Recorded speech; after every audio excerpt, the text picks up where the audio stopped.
Think I'm perfect. Perfect, perfect, perfect. Bitch is perfect. Perfect, perfect, perfect. I'm perfect.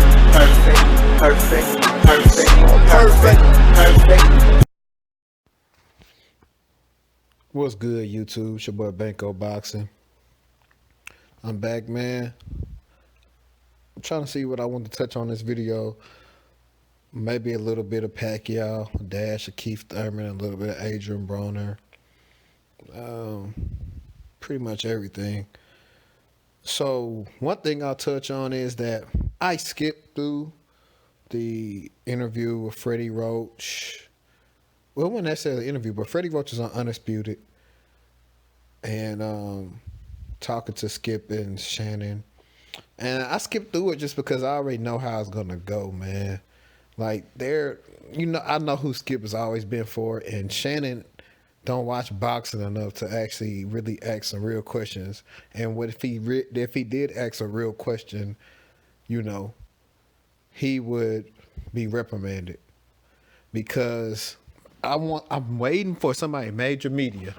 I think Teddy Atlas has did it, but I think he has his own show and stuff now, so it's not really technically major media. But I'm waiting for somebody major media to say, why did Manny Pacquiao almost look night and day only 6 months after he just fought? He didn't look like that against Adrian Broner. Like somebody said, who was that, Town Business? How he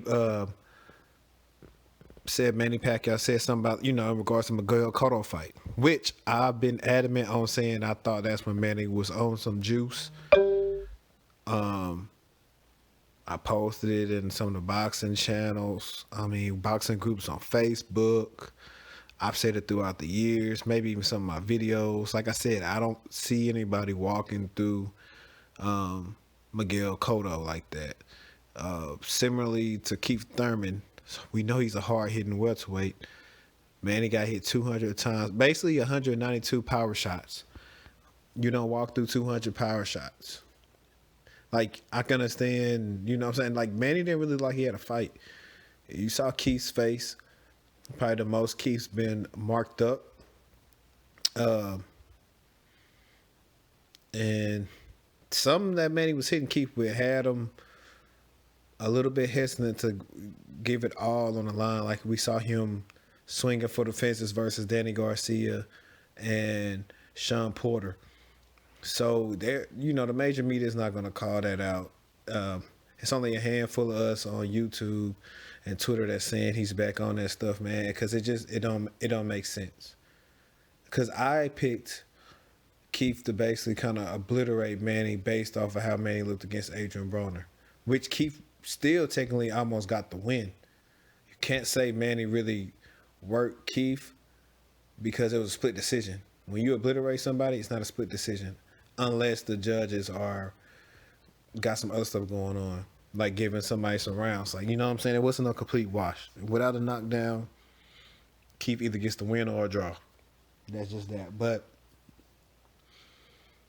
we just know, like I was telling somebody, the fix is in. Not necessarily the fix, more like incentive things. Hey, you get past A, Y, and Z, you might get a fight with me. So for all y'all thinking that Errol Spence gonna get Pacquiao, he not getting Pacquiao. Manny just raised his stock again on the second pay-per-view. Be on the lookout for, if Manny doesn't box again this year, be on the lookout for Manny possibly boxing Floyd, probably Cinco de Mayo or something next year. I wouldn't be surprised. I wouldn't put it past them, man.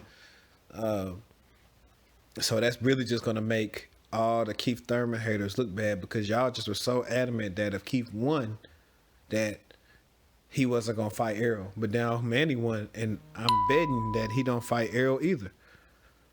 So, how that make you feel at the end of the day?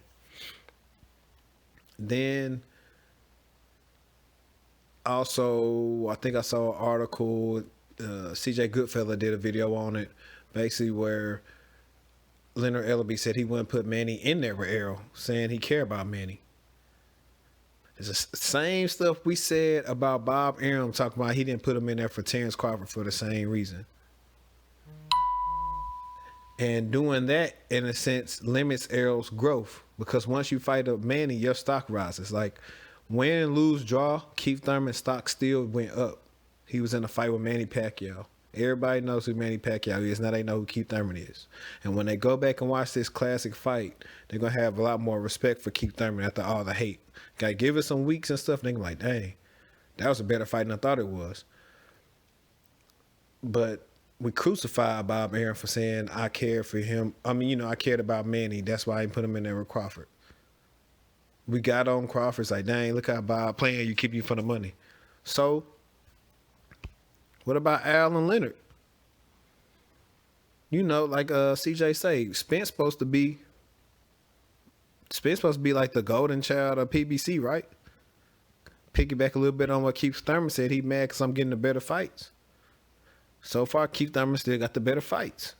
So if he don't get Manny, what Keith said bears a little credence. Bears some credence. And he probably would never, Spence probably won't say that. He'll probably say, oh, I was supposed to get Pacquiao, but he's not brash. And, you know, he's not like one of his friends I'm finna talk about. I'm going to bring in AB a little bit. And I'm going to go back to the all access of where, you know, his coaches and them tell him he was winning the fight, how he was getting upset through all the promotion. He was the one person that, like, Keith was getting mad about the A side, B side stuff, but AB was the one person that kind of felt like they was still wronging him in the whole promotion of the fight. They didn't really promote it that much. He promoted it. He was saying, hey, at Floyd and them stuff, it was like this, why my stuff closed up. Like, you know, he had a whole bunch of gripes. He was the one that really griped about the, you know, the testing, which I can't remember. I'm gonna have to look up. I'm not looking at no computer. I've been looking at a computer all day, so I'm not finna go get on the computer or look at some of my phone right now to see when the testing was done for Keith Thurman and Manny Pacquiao. But I think they did the same thing. They did testing for, 4 weeks prior. But Manny might have more ample time in his time, and whatever he had in his system, I don't know when it comes out or whatever, but something didn't look right with Manny. I've never seen a 40-year-old look like that. I mean, that's just me. I'm going to keep on saying it. I don't care what y'all say. Y'all can say I'm hating. Y'all can say I'm crying. I seen Fanon video on that bull talking about I'm not going to say that. Nah, man. What the eye test tell you. That's just like, who lost a step? Okay. If we see this next season, Chris Paul, OKC look like Chris Paul in New Orleans, y'all gonna might say that's kind of strange for him to be 34 looking like when he was, 21? I think 21, 22. So, like, I'm just saying, like, don't be stupid. Use your brain, use your common sense, people. And they had a little bit of rumblings about, a little AB and Keith Thurman fight. Though entertaining, I don't think it would happen. I know AB would fight Keith. Keith probably would fight AB too, but I don't know if it's going to necessarily happen. The press conference would be great because of their mouthpieces. Two best mouthpieces in the game right now since Paulie Malignaggi is not in the game. Two best. And yeah, man, it's, this boxing stuff is finicky, man. The news today came in that I think the Russian, man, it was a Dayshadev or something like that. If I'm butchering his name, I'm sorry, y'all. But the news came out today that he passed away. He had a fight on Top Rank. What's that, Friday night? And I didn't watch the fight. So I haven't watched the fight. So I'm not inclined to say shit he had been stopped or anything like that. I was watching the video with Max Kellerman talk about it. And Max was saying he noticed his body language was a little different. He did have brain injuries once he was in the hospital. And they tried to work on that. But I think today he passed. So again, salute to all the boxers out there that put their bodies on the line every time they step in that ring. I'm always an advocate for you guys getting all your money. You'll never hear me on there saying you don't deserve this, because at the end of the day, one punch could be your last breath, or you can be paralyzed. Y'all in a barbaric sport that you can't play. So I respect y'all. That's why I got so much love for the sport. I respect the dedication it takes for y'all to wake up in the morning and train your butt out to make weight, to give the fans a show. But yeah, man, that was briefly a video, a little montage. I might try to touch on some other things I've been hearing in the boxing world. And that's it, man. Hate, comment, like, subscribe.